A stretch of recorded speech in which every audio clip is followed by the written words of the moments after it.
Hey guys, and welcome back to another video. Today we want to take a look at drag bet, but with two specific points. First off, against ring bases and multi-inferno towers, and second of all, because I'm not a drag bet pro or whatever, I invited someone else to show me exactly every single trick to this, and this is what we're going to do today.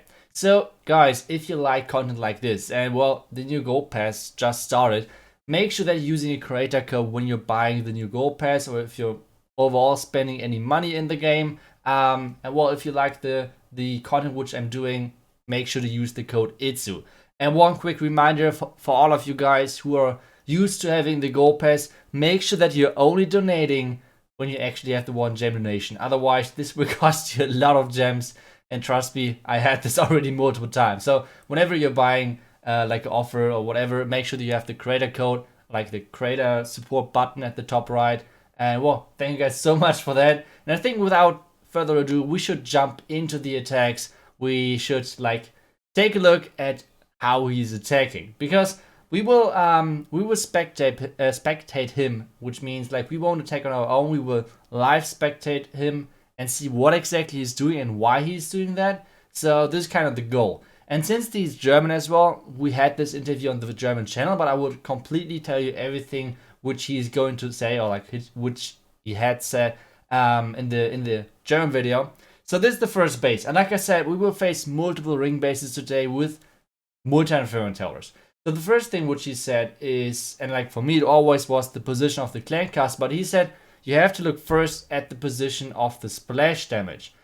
Second of all, you should always bring archers with you, and this means the clan cast is not that big of a risk for you. What exactly is he saying by that? We would take a look at that in a second.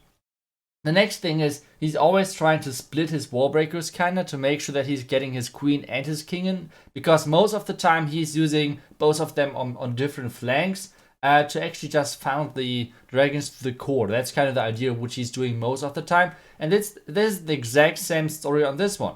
So what is he doing? He's starting off in the top right side, and why is he doing that? Because he will get rid of the enemy royal champion kind of early on, because he's going right into him or her. And the next thing, he's going to kill the enemy queen with his own queen, which is nice. Now he's obviously looting out the clan cast with his king, but that's kind of not that bad, because he still has the archer which he's going to place on the left, like 9 o'clock side.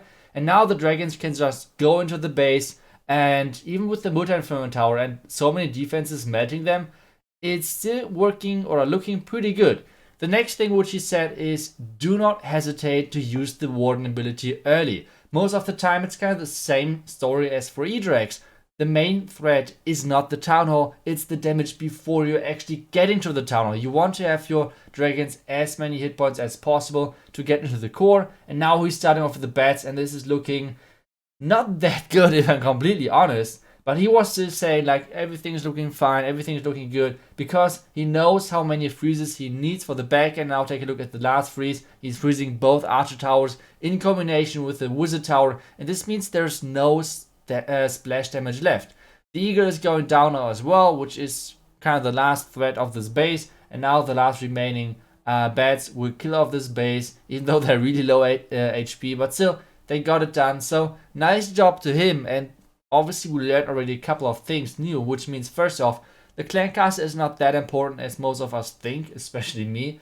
The next thing is those ring bases are not as bad as I thought for Dragbet, because you can clear those bases pretty easily if you come across those bases and you have a plan actually. So yeah, Dragbet, it's I was surprised. He was doing really well with that. So I think we should go into the next attack really soon as this attack finished. It's taking like pretty long most of the time. But one thing which he said as well is that obviously, and that's just how it is, Dragbet is not the best pushing army, because most of the time it's either triple, which is nice, but the other options it's kind of like a low percentage too, so because you do not have that many cleanup troops, because normally either your dragons or your bats are the cleanup. And if one of those groups die, it's really hard for the other one alone. So that's something which he said as well. So Dragbet, it's nice. It's really good to learn in Legend, for example, to force on different bases. But it's like if you want to play at the highest level, like get into the top 100 global, Dragbet might not be the best choice for that. Either way, let's take a look at the next attack, which he's going to show us. And this is going to be one more time another ring base. And he's like always following kind of the same steps, attacking those ring bases. And this time he's completely ignoring the clan castle because he once again wants to get into the eagle and into the splash damage.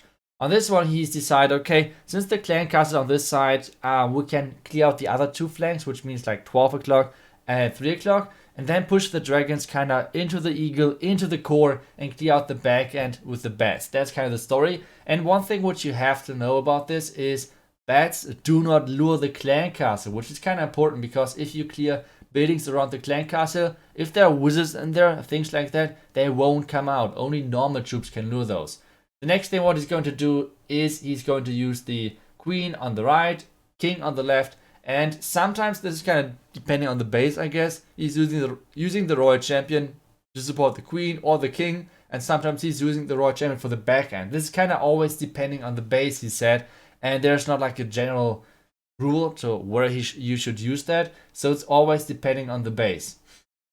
Now Queen took out a huge part of the base, the same thing at the top side. He's using kind of multiple loons already to tank the air defense, so his slammer is actually making it, and he's not using a blimp. For example, I would have definitely used the blimp on this one, but he's saying the pathing is that good into the eagle, into the core, that he just needs the extra power and the extra tanking which the slammer is providing.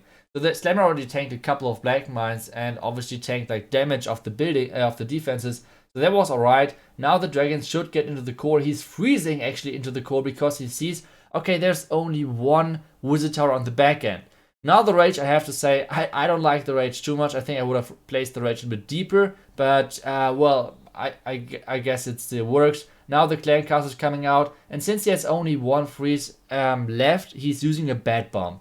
There are two different ways to place the bats. First thing is you use it on the outside, all on one spot on the outside, so they group up together, getting a really big group, and just like go through every single defense like step by step. And the second option is, which he just did, is like the bat bomb, which basically means you're putting all of the bats inside of the base on one specific defense.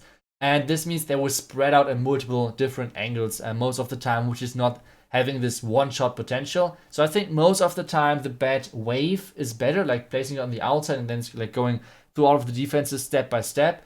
But if there's only one splash damage left in the base, like on this one, you just put all of the bats on that, and as soon as it's out, it's like GG. And you guys see it over here. Yes, the dragons left, the bats are clearing as well, and this is looking pretty good. So another 3-star for him, and one more time against one of those annoying ring bases. A couple of bats are dying, but that should be alright. We're waiting the last couple of seconds so the bats and dragons can finish off this base.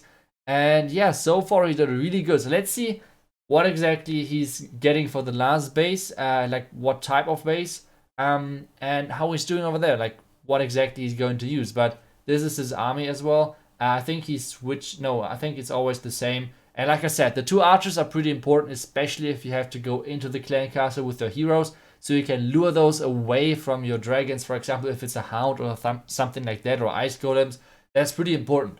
That's the next base. Obviously, I see it, it's not max and everything, but still, we will go for it and see how it works and what exactly he's going for, because this video is more about like showing you guys how exactly Dragbat works and not about like how you can like triple max bases. Like I want to show you guys a bit more about the thinking in behind, like how you approach different bases. So what he's doing over here, he's trying to go for splash damage once again with his heroes, which means he's trying to go for the enemy queen, the enemy scatter shot, and the wizard tower. And then he's starting kind of early on with the dragons. And one thing which I've kind of found like surprising was that he decided to not go into the eagle. He said that he's not going into the eagle because he kind of knows that on this base there are all of the black mites and everything, so that's why he didn't go for it. And he wanted to get rid of the clan castle kind of early as well, because then his heroes have more freedom kind of. Raging in the core as well with the dragons and everything. One quick tip: a dragon blimp is killing the town of 1 versus 1 if there's no extra damage on the loons and on the dragons.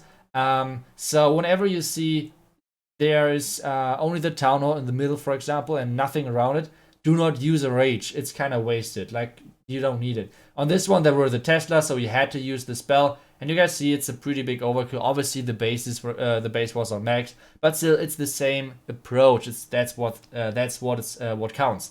So yeah, really nice attacks overall. I hope you guys learned something new about Dragbat.